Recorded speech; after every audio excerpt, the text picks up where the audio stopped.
आज আমি বানাবো একদম অপূর্ব স্বাদের নরম তুলতুলে পনির রেজালা। চলুন বানাই। টুসিস লাইফস্টাইলে আমার প্রিয় দর্শকদের অনেক অনেক স্বাগত। আজ আমি বানাবো পনির রেজালা। পনির রেজালা বানাবার জন্য এখানে পনিরের একটা বার নিয়ে নিয়েছি। এবার এটাকে আমি কাট করে নেব। প্রথমে এইভাবে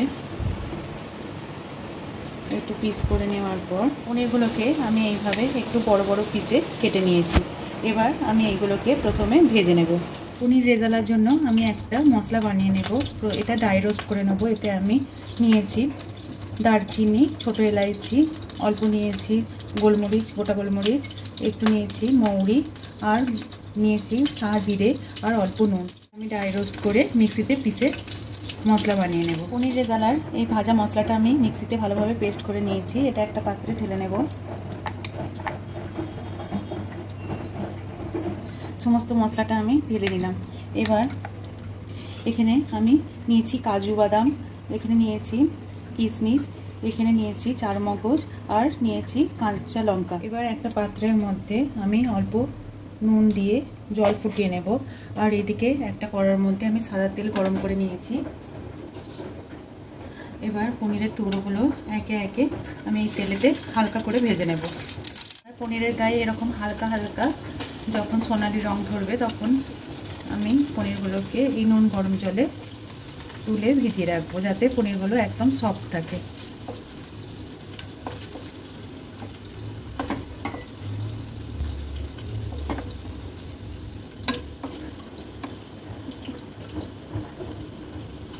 সমস্ত পনিরগুলো আমি তুলে নেব। নিয়ে নিয়েছি কিছুটা কাজু বাদাম, কিশমিশ, চারমগজ আর কাঁচা লঙ্কা।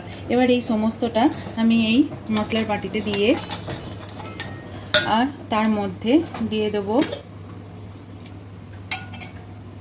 অল্প দুধ দিয়ে ভালোভাবে আমি এটাকে পেস্ট করে নেব। চারমগজ, কিশমিশ, কাজু আর কাঁচা লঙ্কা ভালোভাবে পেস্ট করার পর এখানে বাটা 2 চামচ আমি পোস্ত এতে মিশিয়ে নিয়ে আরেকবার মিক্সিটা আমি ঘুরিয়ে নেব। কড়াতে যে পনির ভাজার তেলটা ছিল তার মধ্যে আমি অল্প গাওয়া ঘি মিশিয়ে নিলাম, দিয়ে ভালোভাবে একটু গরম করে নিলাম। এবার গরম করে নিয়ে এর মধ্যে একটা তেজপাতা, 2টো শুকনো লঙ্কা, একটা দারচিনি আর অল্প দিয়ে দেবো ছোটো এলাচ, দিয়ে ভালোভাবে তেলের মধ্যে এটাকে নেড়ে চেড়ে ফ্রাই করে নেব।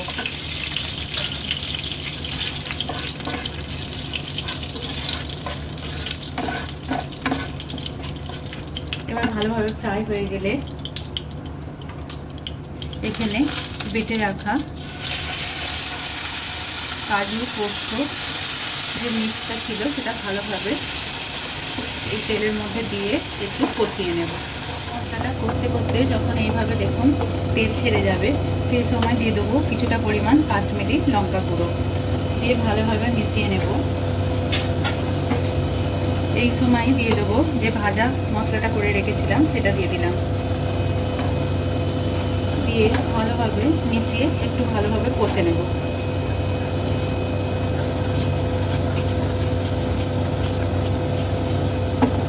এইভাবে মশলাটাকে একসঙ্গে মিশিয়ে তেল ছাড়া পর্যন্ত এরকমভাবে নেড়ে নেড়ে কষিয়ে নেব।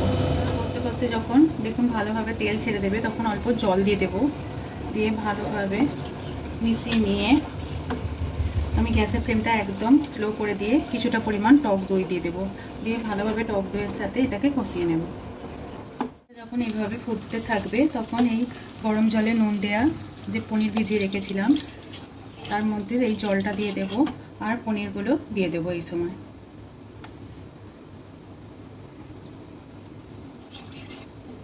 দিয়ে ভালোভাবে মিশিয়ে নেব।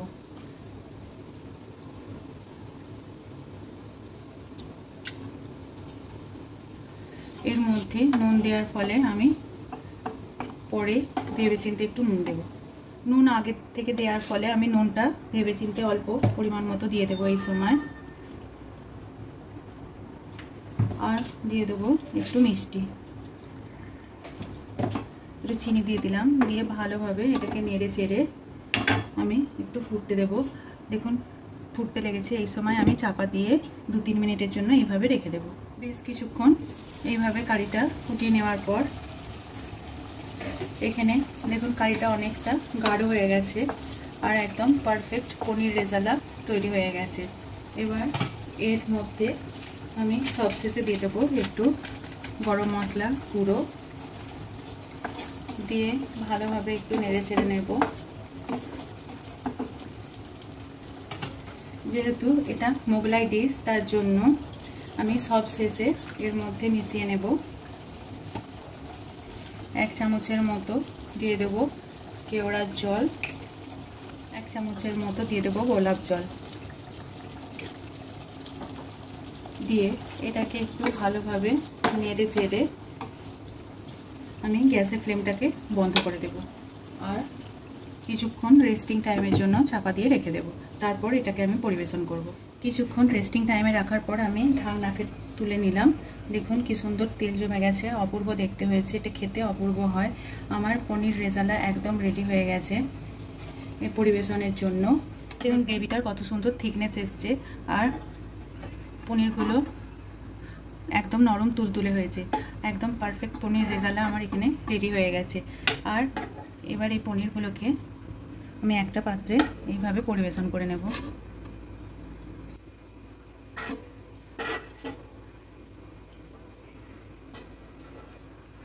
দেখুন দেখতে কতটা সুন্দর হয়েছে, এটা খেতে খুবই সুন্দর হয়। এটা আমি রুটির সাথে পরিবেশন করেছি।